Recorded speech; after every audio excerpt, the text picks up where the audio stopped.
Unity of Houston is an inclusive church where we seek to understand and live the teachings of Jesus and other spiritual masters. At Unity, we welcome all people from all spiritual paths and every walk of life.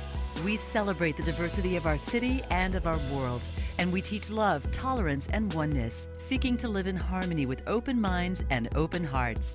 Wherever you are in your spiritual path, you are always welcome at Unity. Join us and discover that the life of your dreams is already within you.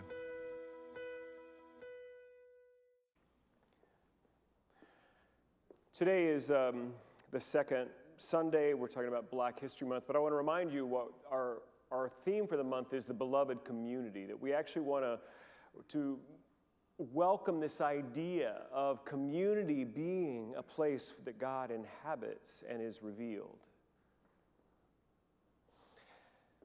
There is a teaching in Buddhism that the Buddha will return again.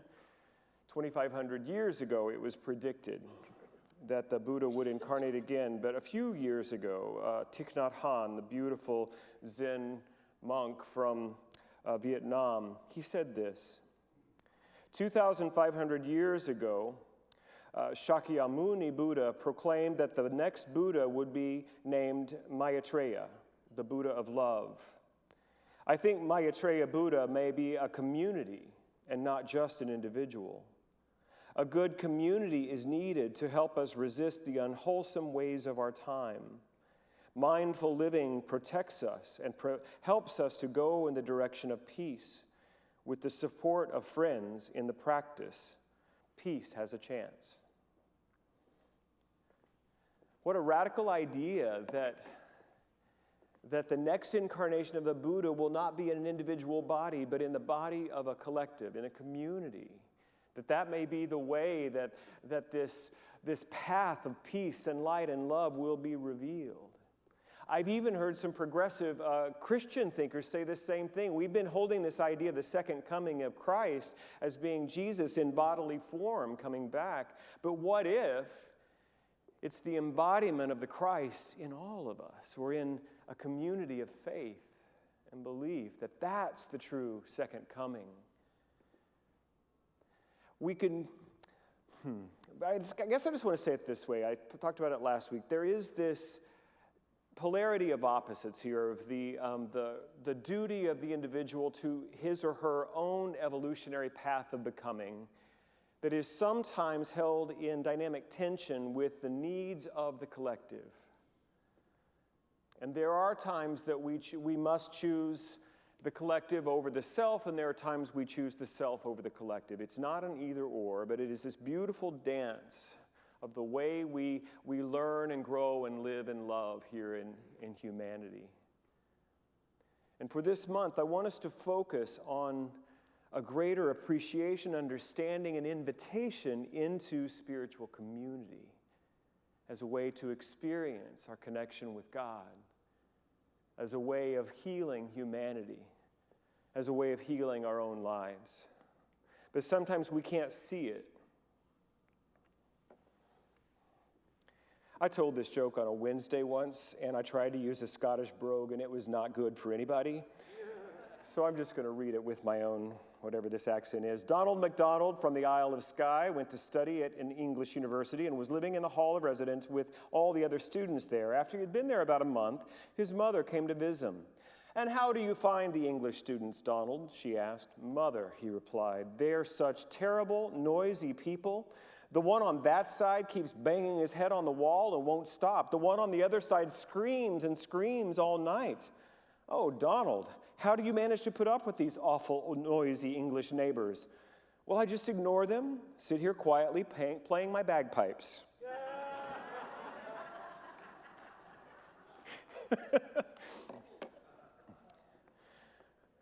So often, we're not seeing our part of the problem.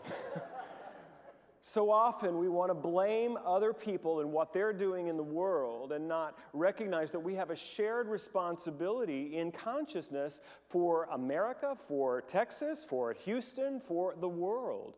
And that there is a part of the healing that is ours to do, and that is the part that is ours to do.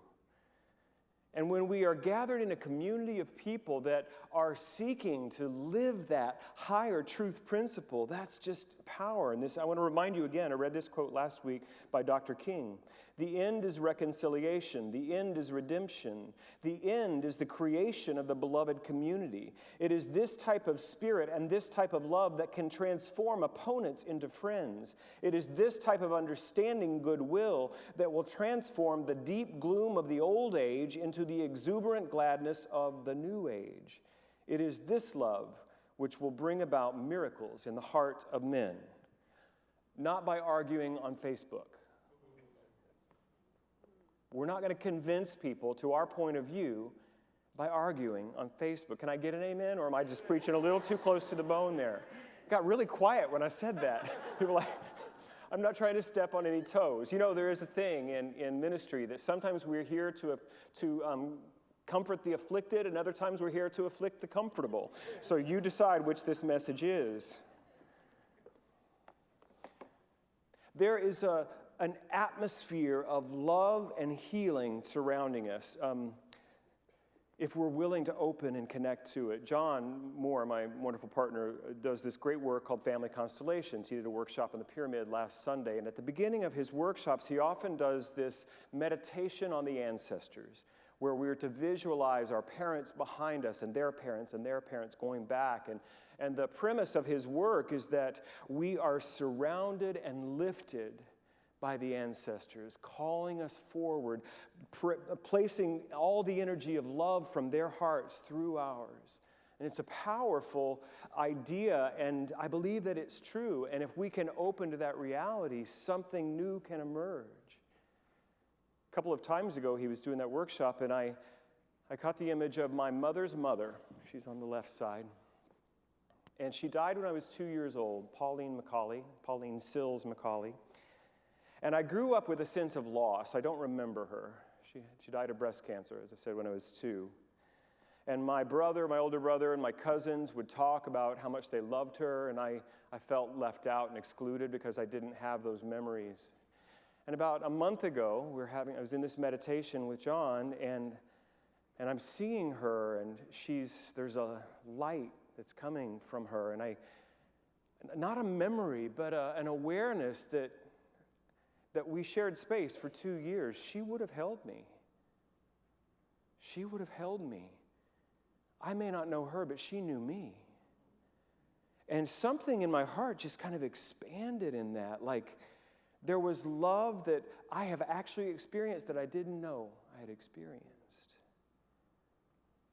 And I was telling Jean Marie that this morning backstage when we were getting for their service, and she said, I can feel that here. Think about the people who have passed from this community. Ruth Street celebrated her 90th birthday on this stage a few years ago before she passed.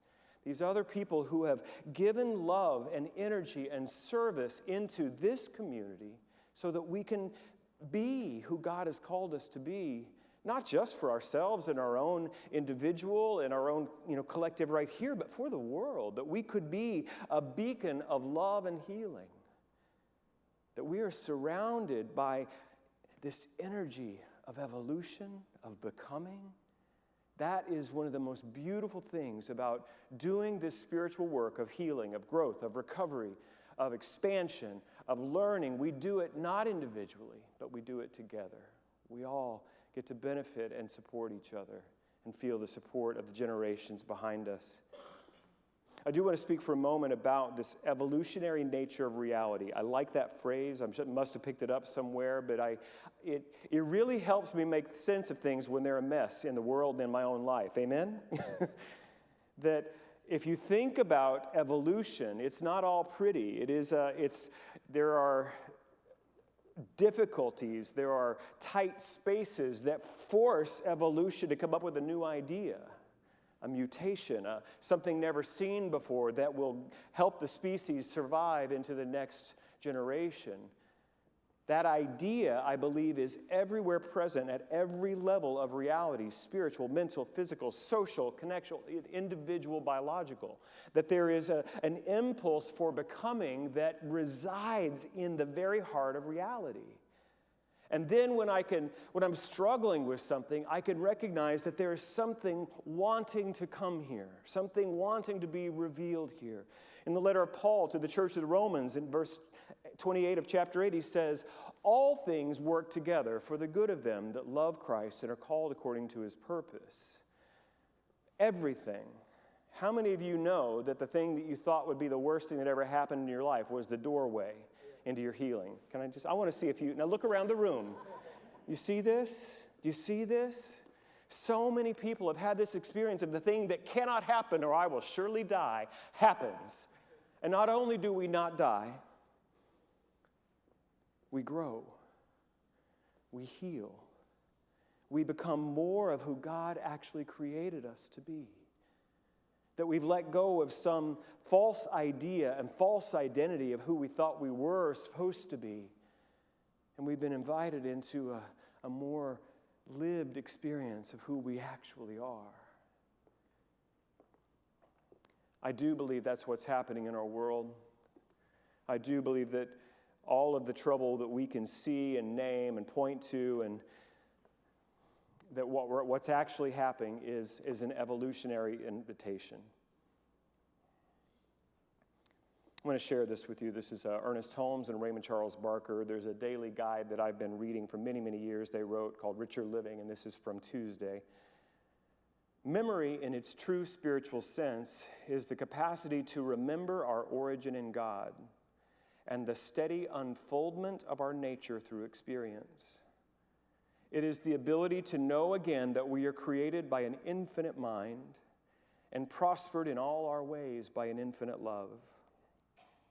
It reminds us of our divine destiny to overcome all evil and to abide in all that is true and good.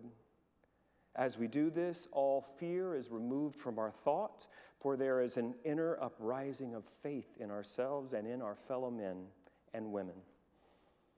The mind that created us sustains us, unfolds our good before us, and leads us in pleasant ways. This is our teaching. There are no books in Unity called All is Lost, Let's Go Hide Our Heads. That is not our teaching. We do not throw up our hands and say, well, it's all going to hell in a handbasket now. Our teaching is that there is an inherent good everywhere, and our job is to come back to that in consciousness. To not believe the lies of our eyes, to not believe the separation thinking that's out there, but to come back to the awareness that good is seeking us, seeking to be revealed through us. I don't want to get into the culture wars and the political division. I don't want to do that. We have people of all political parties in this church, and I respect everyone and their right to participate in public life in the way that is right for them. I mean that. I respect that. I'm not taking any sides here. There is a temptation when you see the others doing the thing they shouldn't ought to do that we want to rise up in opposition. The temptation to duality is so strong right now. Even a football halftime show is an invitation to division and strife. Amen? Don't do it. Don't do it. That's falling back into this old idea of us and them, and in Unity there ain't no them. Do you hear me? There is no them. It is all one life being revealed in evolutionary terms. We can't see how those fools are going to turn into evolutionary cause this way, but we know it's true, and they're saying the same thing about us. See, it's so easy. They're right there, us and them. There is no us and them. There is an invitation for us to come back to the deepest truth we know, that God is working something out here. And we have a part to play. And our part is not to cast blame. Our part is not to try and convince people on Facebook. Our part is to live from the truth of who we are. To live from the truth of oneness, of kindness, of generosity. And Jesus said it so beautifully. Don't judge or you too will be judged. In the same way you judge others, and with the measure you used, it will be measured to you. Why do you look at the speck of sawdust in your brother's eye and pay no attention to the plank in your own? How can you say to your brother, let me take that speck out of your eye, when all the time there is a plank in your own eye? First, take the plank out of your own eye. Then you will see clearly to remove the speck from your brother's. I don't know if it gets any more clear than that. Our job is not to judge and correct. Our job is to heal our own belief system and to love. That's what we're called to. I have a vision, and I'm about to share it with you. Are you excited? Yes. It's been kind of forming in me, but I was listening to a song by one of my favorite Nashville songwriters, Beth Nielsen Chapman. It's on her new album. This lyric is so great. I have a lot of reading to do, sorry. In this world of mass confusion, either side of the battle lines, there are still places where love is blooming and where the sun still shines. Come to mine. That's my vision for this community, that we have not chosen sides in any cultural battles, that we have decided to be a place where love still blooms and the sun still shines. Now, this does not mean that we can't stand for equality and justice. We do. But we do not stand against anyone. Do you hear me? This is difficult. This is calling us to a higher place in evolution. I know it's much easier to get into blame. It is, and the temptation is strong. But what we're called to do is come into a place of greater love, greater knowing, greater kindness, greater generosity. Ernest Holmes said it this way: find me one person who is for something and against nothing, who is redeemed enough not to condemn others out of the burden of his own soul, and I will find another Savior, another Jesus, and an exalted being. Find me one person who no longer has any fear of the universe or of God or of man or of anything else, and you will have brought to me someone in whose presence we may sit, and fear shall vanish as clouds before the sunlight. Find me someone who has redeemed his own soul, and he shall become my Redeemer. Find me someone who has given all that he has in love without morbidity, and I will have found the lover of my own soul. Is this not true? Why? Because he will have revealed to me the nature of God and proved to me this possibility of all human souls. Find me one person who can get his own littleness out of the way, and he shall reveal to me the immeasurable magnitude of the universe in which I live.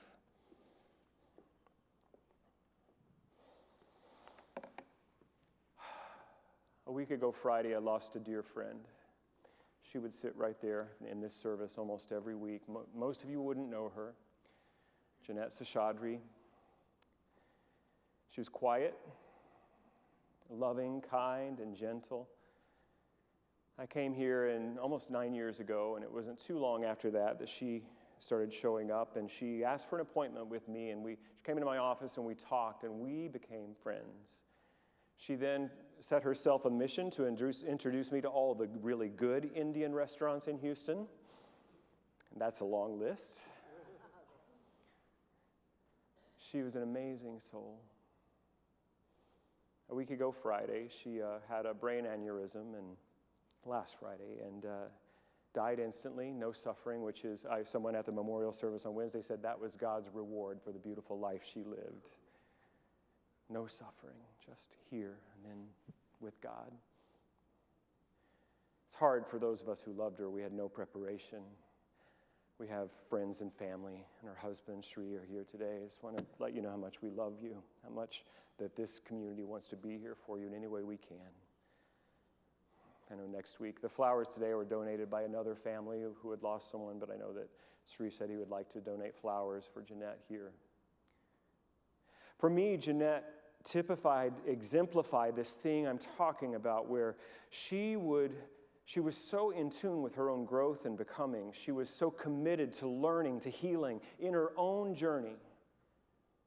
And yet what she gave was such generous love to everyone, the kindness that she extended. If you had the privilege of knowing Jeanette, I believe you touched the Christ in her generosity, in her spirit. I miss her, and will continue to. Thank you all so much for being here as we honor her. We will continue to find ways to honor her in this community. The answer is never out there. The answer is never to defeat something or someone out there. The old Christian idea of hell. Eternal punishment doesn't sound in any way like the God I know. It does sound like a lot of humans I know.